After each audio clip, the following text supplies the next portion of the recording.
Hello, welcome to Financial Insider Weekly. I'm your host, Michael Gray, CPA.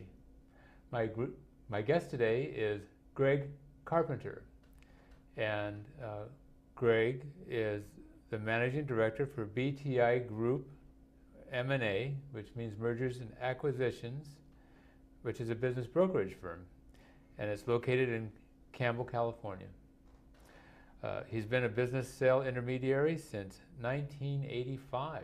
Gee, time flies when you're having fun. The current focus of his business is on the middle market, valued from $5 million to $50 million. He was on the board of directors for the California Association of Business Brokers for 9 years. Greg is a frequent speaker about how to sell a business.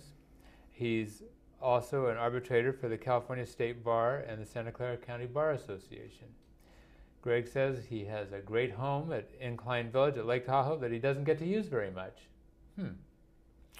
Today, Greg and I are going to talk about buying a business. A few weeks ago we talked about selling a business, but I thought it would be good to look at it from the other side. Related to this is a big topic. You know, Greg could talk to us for days about this stuff. And so just bear in mind that we're just going to hit some highlights, and so it's intended to be the beginning of a continuing conversation that you'll have with your own advisors. Okay, Greg, what are some reasons for buying a business? Well, some people really just want to chase their dreams. Mm-hmm. They have a vision and they want to make it come true. Some are tired of working for the same reward no matter how hard they work, and they'd like to be rewarded in proportion to the value that they create. But the biggest single reason why people want to own a business is to be in control of their life. They don't want to have somebody suddenly tell them, sorry, you're not going to work here next week, and cause a major problem in their life. They like to be in control of what's going on and how they create the income stream that they live on. Mm-hmm. Some people buy a business because they want time freedom. Mm-hmm. And that can be a little bit of a myth depending on the business that you buy. Yes. Since you're a CPA and you're involved with a lot of businesses, I'm sure that you know a lot of business owners that thought they were going to have time to go play golf and go sailing and take vacations, but like me, have a nice house at Lake Tahoe and never get to go use it. Isn't that true? Well, there's some truth to that. There are some things that you can learn to do that can help, and we're not going to get into that today. But a lot of people, they don't understand really what running a business, unfortunately, is about, and so they try to do too much themselves in many cases. Yeah. So when we're talking about businesses that individuals buy, we're talking about the impact it has on your family and whether or not they're going to be supportive of you, right, and whether or not you're really putting them at risk, and a lot of other considerations. If you're involved in the middle market, though, it's more institutional investing, where you might be investing funds from an insurance company or a major public corporation and managing a small fund to go buy companies in this $5 to $100 million range. Yeah. So there, the reasons for investing are generally to create value through growth. And a typical strategy there is what we call a roll-up. And it involves a little bit of financial engineering in that small businesses tend to sell for low multiples of earnings. Large businesses tend to sell for much higher multiples of earnings. So you can see if you buy a bunch of small businesses at low multiples and put them all together to make one large business, even though the combined sales and profits is the same, the value is much higher than what you paid. So then you can either sell that for a much higher price and thereby bring a nice return for your investors, or you, if it's big enough, you might even take it public. Right. So the two different markets, two different sets of answers. Right. And so I guess what the idea is that with a larger business, hopefully you've got more stability, and that's part of the justification for getting this. And also the ability that you can appeal to and get a broader number of investors. That's right. Yeah. It's the old risk-reward thing. The less risk, the higher the price will be. Okay. I'll just mention one that you haven't yet, and part of it was because I went through this experience myself, and that was my daughter and her husband came to me and they said, we want to start a restaurant. And so I talked, first of all, I said, are you sure that you want to do a restaurant? You've chosen one of the hardest ones to do successfully, and many people try and fail. Yes, this is something we really want to do. And I said, well then, what I think is you should not go out and try to start from scratch. You should find a restaurant that basically has the infrastructure together, because basically you're buying speed. You will have everything together. It's not going to take you months just to do, the inside of your place and so forth. And hopefully you'll have some clientele that will continue with your restaurant. So anyway, so that's what they did, and it ended up working out. They've been in business for over 5 years. Well, that was obviously very good advice. Yeah. And restaurants are a good news, bad news story. The good news is there are generally a lot of restaurants that you can buy for pretty low prices because they really don't make any money, and they've failed, and the owner just wants to move on and get out of there. Mm-hmm. So the good news is if you really are a good business person, and if you really have the flair for running a restaurant, you can get into the business and buy that infrastructure, the big expensive kitchen build out, the decorations and the nice location, pretty inexpensively. Mm-hmm. But then the challenge is, can you actually make a go of it like your kids did? Yeah. So kudos to them. Yeah. So another thing, sort of leads into the next question, is that we've had quite a few people that became unemployed because of this, I guess we're calling it the Great Recession, that we've just experienced, and now we hope we're in recovery mode. It's April 19th, by the way, 2011 when we record this. Well, anyway, is buying a business a good solution for these people? Well, the answer is always got to be conditioned, because everyone isn't suited to own and operate a business. Mm-hmm. And by the way, a lot of those people who are unemployed used to be self-employed too. Mm-hmm. There are a lot of failed businesses from the recession as well. Yes. So if you're going to succeed as a small business owner, you really have to have the right mindset. You have to be totally committed to it. You can't just say, oh, I think I'll try this and see if it works, because that's a guaranteed recipe for failure. Mm-hmm. You have to be ready to make decisions quickly and stick to your guns, and you have to have a whole skill set that ranges far beyond the skills of an employee kind of situation.